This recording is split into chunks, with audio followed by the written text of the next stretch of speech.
Stew तो आपने बहुत दफ़ा खाया होगा, लेकिन जब आप ये रेसिपी ट्राई करेंगे तो हो जाएंगे उंगलियां चाटने पे मजबूर। अस्सलाम वालेकुम, कैसे हैं आप सब? उम्मीद करती हूँ आप सब खैरियत से होंगे। मैं भी अल्हम्दुलिल्लाह बिल्कुल ठीक हूँ। अल्लाह ताला से दुआ करती हूँ कि अल्लाह ताला हम सबको हमेशा शाद रखें, आबाद रखें और अपनी खास हिफ्ज़ अमान में खास हिफाजत में रखें। इस प्यारी सी दुआ के साथ आ जाते हैं अपनी आज की लजीज रेसिपी की तरफ, जो है कीमा स्टू। तो देखते हैं, जानते हैं, समझते हैं कि मैं ये कीमा स्टू कैसे तैयार करती हूँ। बिस्मिल्लाहिर्रहमानिर्रहीम के साथ शुरू करते हैं। ले ली थी मैंने कढ़ाई और उसको प्रीहीटेड कर लिया था। इसमें मैंने हाफ कप ऑयल डाल दिया है। अब इसके अंदर मैंने अदरक लहसुन का पेस्ट डाला है, लेकिन अदरक लहसुन के पेस्ट के साथ आज मैंने हरी मिर्ची भी पीसी हैं। ये मैंने इसके साथ इसलिए पीसी है, इससे टेस्ट बहुत ही मज़ेदार होने वाला है। अब मैं इसको सौते करूँगी 2 मिनट के लिए। जैसे ही 2 मिनट में इसका होगा कच्चापन दूर, तो हम इसके अंदर कीमा डाल देंगे। मैं ये बीफ का कीमा यूज़ कर रही हूँ, आप चाहें तो मटन में भी बना सकते हैं। कीमे को मैंने अच्छे से धो लिया था। अब मैं सारा कीमा इसमें डाल दूंगी। अब कीमे को भी हमने 2 मिनट तक हाई फ्लेम पे भूनना है, अदरक लहसुन और हरी मिर्च के पेस्ट के साथ। बहुत ही मज़ेदार फ्लेवर आ जाएगा इसमें कीमे में। अब अच्छे से बुनाई करने के बाद हम इसमें डाल देंगे कुछ खड़े मसाले, जो मैं यहाँ भी मेंशन कर रही हूँ, और आपको इसका रेसिपी कार्ड भी मिल जाएगा डिस्क्रिप्शन बॉक्स में। सब कुछ होता है आप लोग की सहूलत के लिए। ये 1 पॉट स्टू कीमा है, तो इसमें सारी चीज़ें साथ जाने वाली हैं। अब मैं डाल रही हूँ सबसे पहले इसमें प्याज। ये मैंने दरमियानी साइज़ की प्याज ली थी, उनको मैंने काट लिया था स्लाइसिस में। और ये मैंने 2 टमाटर लिए थे। कुछ लोग डालते हैं स्टू कीमे में टमाटर, कुछ नहीं डालते, लेकिन इस रेसिपी में मैं टमाटर डाल रही हूँ। बहुत मज़े का फ्लेवर आने वाला है इससे हमारे स्टू कीमे में। और अब मैंने इसमें हरी मिर्ची भी डाल दी हैं। पर अब इसमें जाएंगे कुछ ड्राई स्पाइसेस, जो कि कुछ यूँ हैं।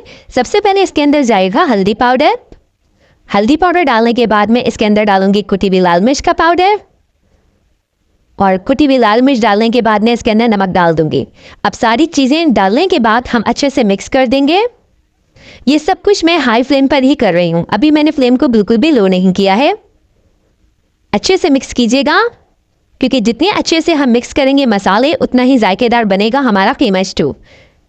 वीडियो अच्छी लग रही है तो लाइक कर दीजिए, नहीं किया मेरे चैनल को सब्सक्राइब तो सब्सक्राइब भी कर दीजिए, क्योंकि इस चैनल पे मिलती हैं आपको ज़बरदस्त और क्विक रेसिपीज़ जो आप अपने प्यारों के लिए बनाते हैं और एंजॉय करते हैं। मिक्स करने के बाद मैंने इसको कवर कर दिया था 5 मिनट के लिए। 5 मिनट बाद अब मैंने इसके अंदर पानी डाल दिया है, और पानी डाल के अच्छे से मिक्स कर दिया है। अब मैं इसको कवर करके रख दूँगी 10 मिनट के लिए। हो चुके थे 10 मिनट।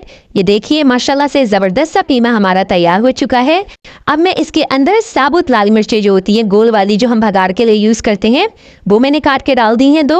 उससे इसकी जो चसक आती है बड़े मज़े की लगती है। स्टू कीमे में बड़ा चटपटा सा बनने वाला है। और एक मैंने ले ली थी प्याज, मीडियम साइज़ की, वो डाल दी है। इससे क्या होगा कि इस सब जो हम प्याज डालेंगे तो हमारा खड़े खड़े प्याज नज़र आएगी, तो बहुत मज़े की लगती है। और मैंने कुछ अदरक के जो है वो स्लाइसिस काट के डाल दिए थे स्लाइस में, पतली पतली, जैसे हम निहारी के लिए काटते हैं या हलीम के लिए। और फिर हरा धनिया डाल के अच्छे से कर दिया था मिक्स। हो गया है हमारा स्टू कीमा डन। माशाल्लाह फाइनल लुक आपके सामने है। देखिए कितना मज़ेदार, कितना लजीज ये तैयार हुआ है, और इतना जायकेदार है कि जब आप इसको खाएंगे तो बोलेंगे वाह मज़ा ही आ गया। मैं उम्मीद करती हूँ मेरी हर रेसिपी की तरह आप लोगों को मेरी ये रेसिपी भी बहुत पसंद आएगी, जो हो गई है झटपट तैयार और इस खाने में है बहुत ही मज़ेदार। लाइक कीजिए, सब्सक्राइब कीजिए, शेयर कीजिए। मुझे आप लोगों के पॉजिटिव और सपोर्टिव कमेंट्स का रहेगा इंतज़ार। प्लीज़ एक दूसरे का साथ दीजिए, एक दूसरे को सपोर्ट कीजिए। एक दूसरे का साथ देने से, सपोर्ट करने से ज़िंदगी बहुत आसान हो जाती है। तो अब जाती है आपकी बहन, और फिर हाजिर होगी एक मज़ेदार और क्विक रेसिपी के साथ। आप लोगों ने रखना है मुझे अपनी दुआ में याद। रहते हैं आप लोग मेरी दुआ में शामिल। अपना बहुत ख्याल रखिएगा। फिर हाजिर होंगी एक मज़ेदार और क्विक रेसिपी के साथ। तब तक के लिए अल्लाह हाफ़िज़।